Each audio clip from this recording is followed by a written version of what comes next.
Welcome again, everyone, to Jerry's Old Guy Review. And today we're talking about transmitters or radios. And this is going to be for John Mortimer, who wanted to know what generally I use and what my preference is for radios. Well, anyone who's been to the channel from the beginning is going to know where this video is going. But I'm also going to put the disclaimer out.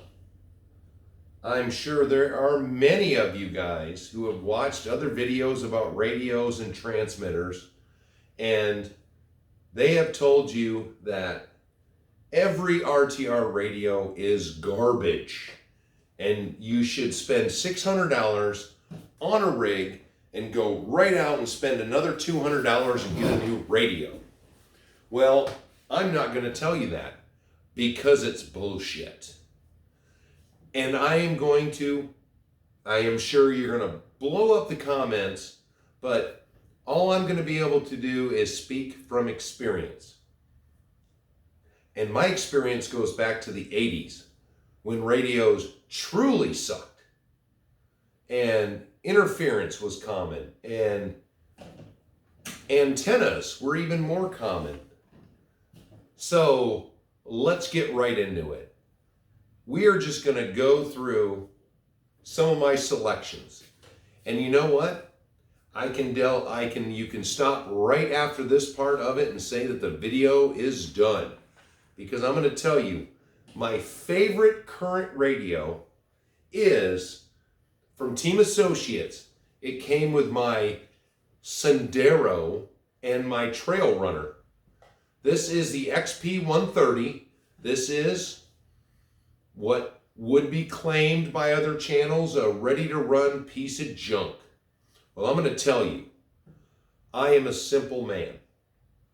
I like minimalistic, does its job. This radio right here it's a bad location, but has the best 3-position switch for, the winches that are coming out nowadays. I have a winch on my Sendero, and this works great for my Reefs winch that's in it. It has everything I need on it.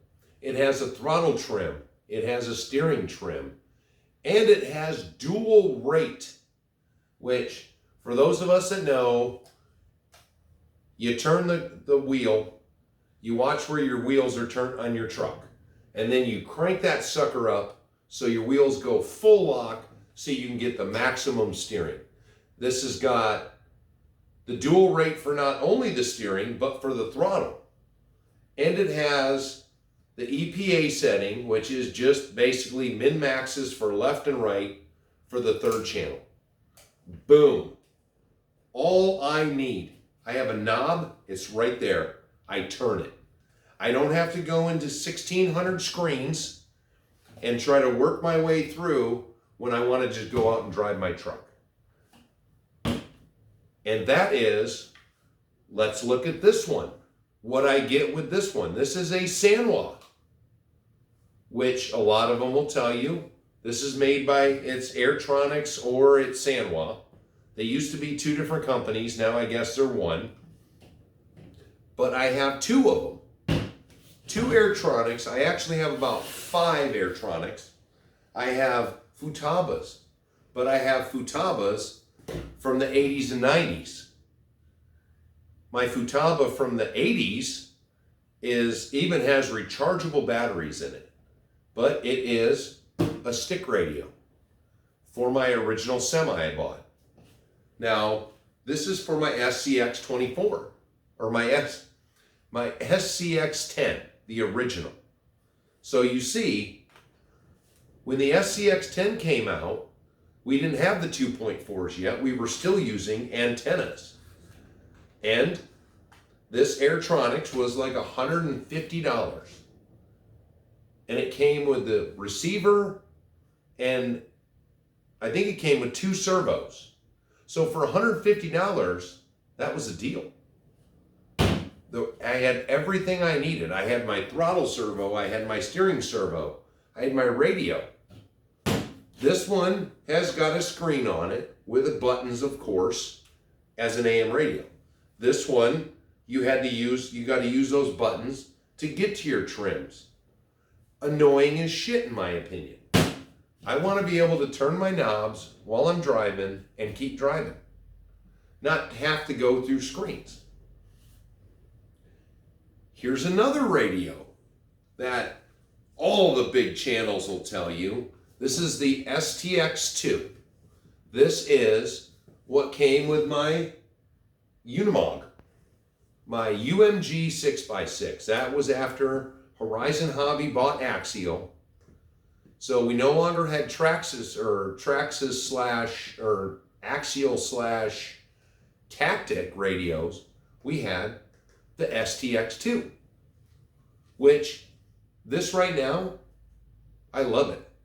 It's got dual rate, it's got throttle rate, it's got throttle trim and steering trim, and your negative or your normal and reversing buttons.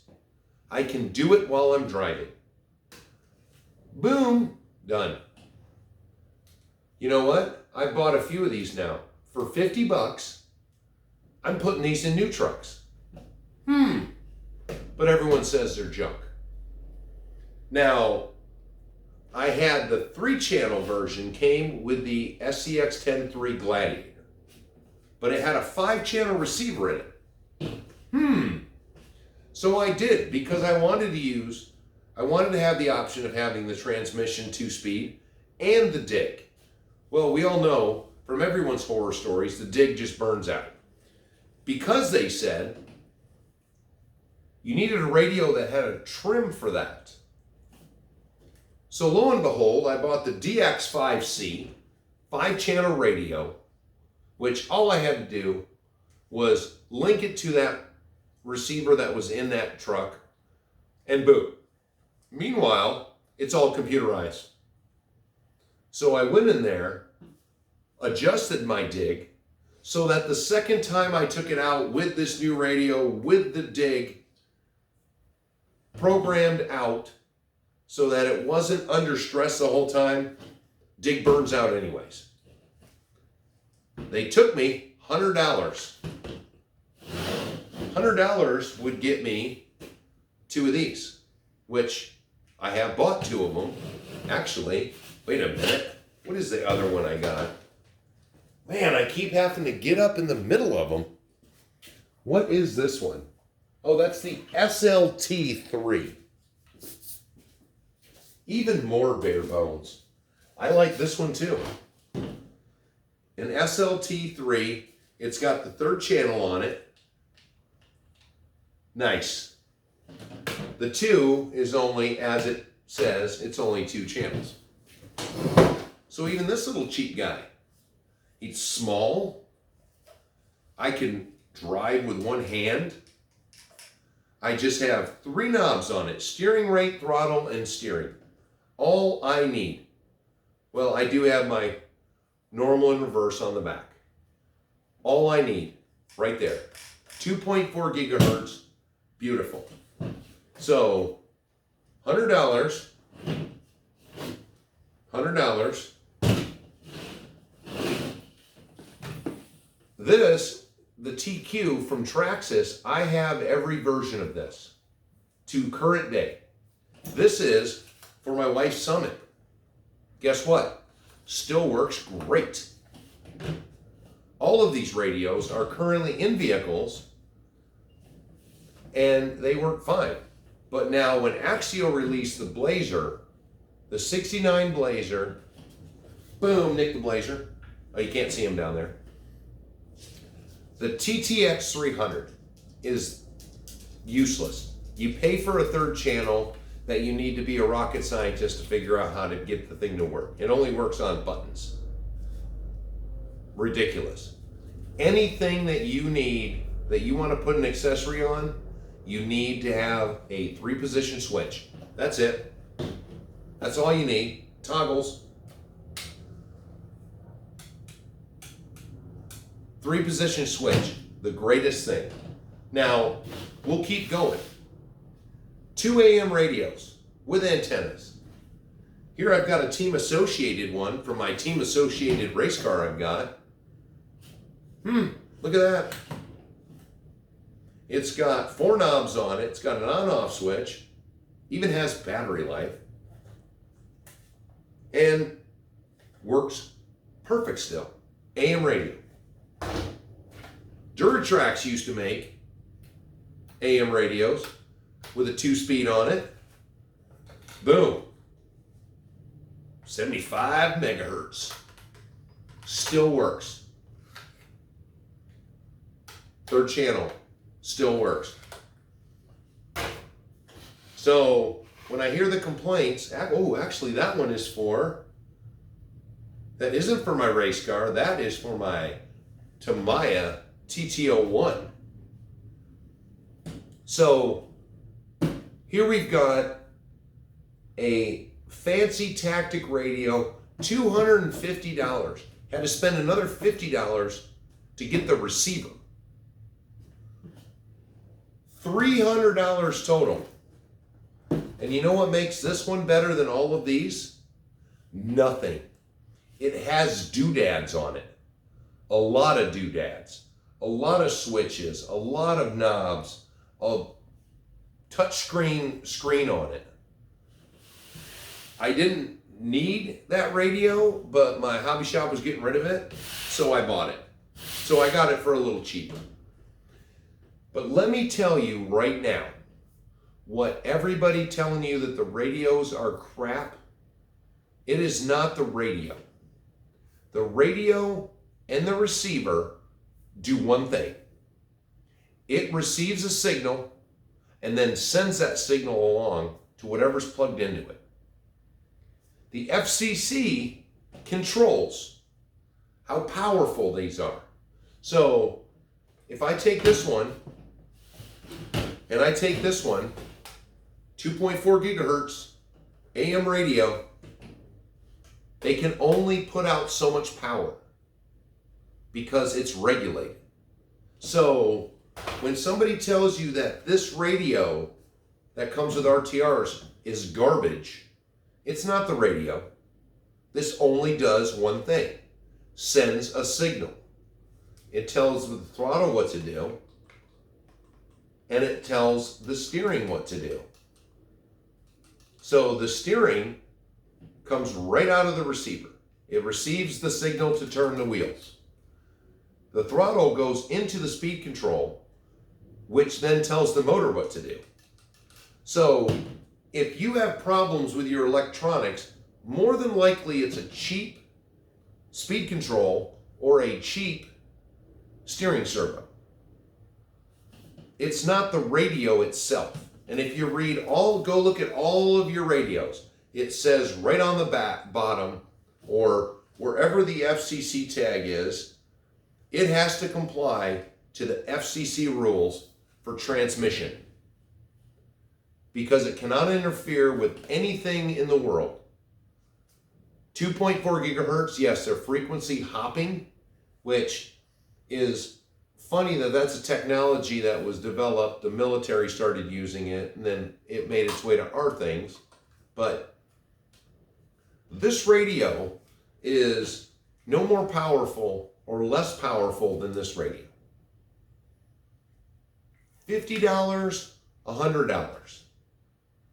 So unless you have, which it's always a chance, but if you bought one tactic radio and that one guy was lazy that day on the assembly line and he did something wrong and this radio failed, well, then that's not the other 200 radios' fault.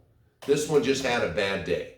And if you had turned around and spent $40 and bought another one of the exact radio, which being 2.4 gigahertz, you could have linked it to the receiver. You wouldn't have had to buy a new receiver. Makes you wonder why I can buy a radio with no receiver now. Because it seems maybe they're all the same. So, which they are. The radio that came, or the receiver that came with my $40 radio works just fine with my $100 radio. So the receiver's not the issue.